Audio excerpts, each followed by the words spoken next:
It is difficult to reintegrate Boko Haram who killed in my community for 12 years. Shehu of Borno. Let's rephrase that. It is impossible to reintegrate Boko Haram who killed in my community for 12 years. That's what it should be. It's not difficult. If you're difficult, it means you're trying to do it, but it's hard. You're not going to. That's it. The Shehu of Borno, Abubakar El Kanemi, and other traditional leaders in Borno State have said it will be difficult to reintegrate repentant Boko Haram members into their communities. They expressed fears over de-radicalization of repentant Boko Haram members by the Nigerian Army under its Safe Corridor program. However, he said the idea was relatively welcome, but noted that the people would continue to be haunted by the horrors of 12 years of insurgency, especially residents of communities where the repentant insurgents are to be incorporated. The Safe Corridor program of the Nigerian Army led to the de-radicalization of repentant terrorists in Gombe State, but it will be very difficult, if not impossible, for us to integrate the repentant insurgents into our destroyed communities, he said, adding that Bama Township and its College of Education were overtaken by Boko Haram in September 2014. The insurgents were reported to have killed 13 district heads and several ward heads in 16 local government areas of the state.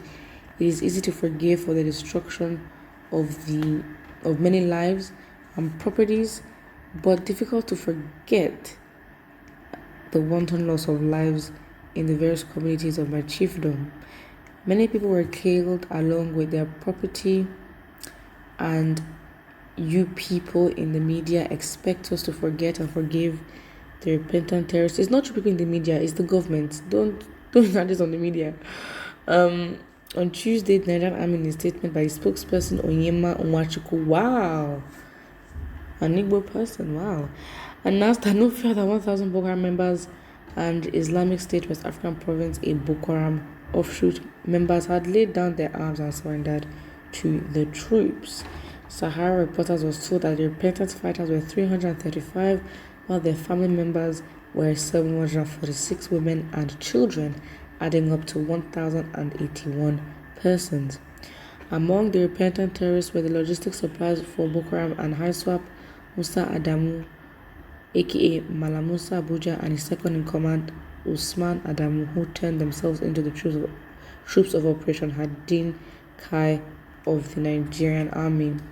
Wow. I think all this is just, of course, I don't even know how to describe it because it totally does not make sense at all. Especially, you're integrating them into communities where they destroyed. This can only happen in the north, 100%. Sorry, no disrespect to the northerners, but of course they'd want to reintegrate, because if that should happen in the south, there would be a war.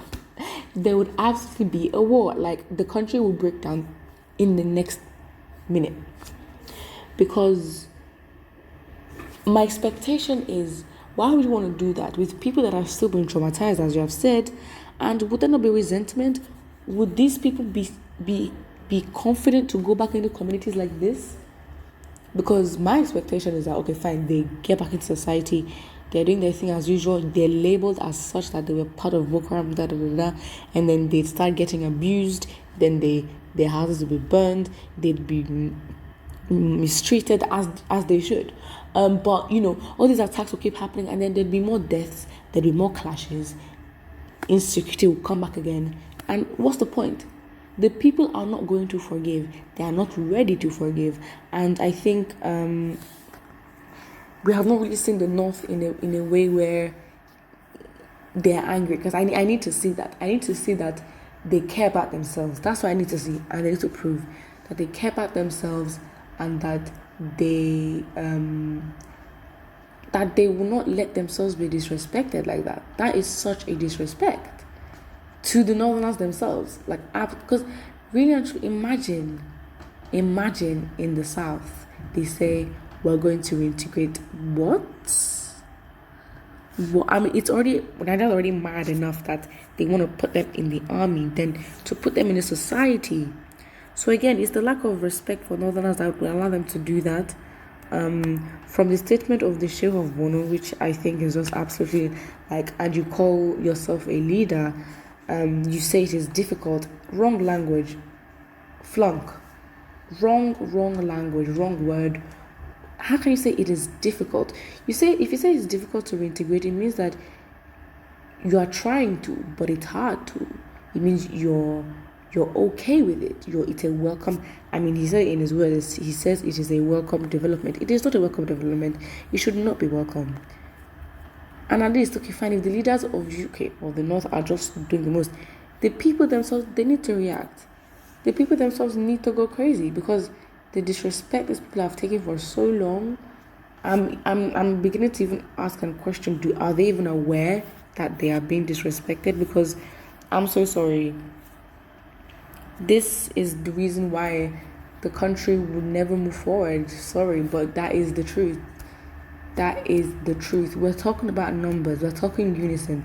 Of course, the people outnumber the ones in power. So of course, if the majority of the people who actually hold the power are not using their power, then what's the point? Then what is the point? And that is why we call for self-determination, because you cannot have a country that has that. You cannot have two countries in one. You can't have two sets of people with different mindsets, because this alone should set off the North. The North should be boiling, and it's like, are we trying to trivialize what they've gone through? Like, even people that have not been from the South are more upset and are burning from all this than they themselves who actually went through the hurt. So I'm just a bit confused. Like, it's really, what does an average Northerner think? Because I think this is absolutely insulting to their person, absolutely insulting to themselves. Like, just insult. Like, it's almost disrespect. It's like, it's already disrespectful that you have a really incompetent government. The government has abused you for so long and then wants you to live with your abusers and oppressors in your bed, in your house. Does that make sense? Absolutely not. So again, moral of this, in conclusion, the North needs to wake up real quick, because all this doesn't make sense. And this is the reason why self-determination will continue, because this dormant attitude, sorry, but not everyone is standing for that. If you don't want to defend yourself, find a way to defend yourself, because all this does not run. Put what you think in the comment section below. Don't forget to like and subscribe.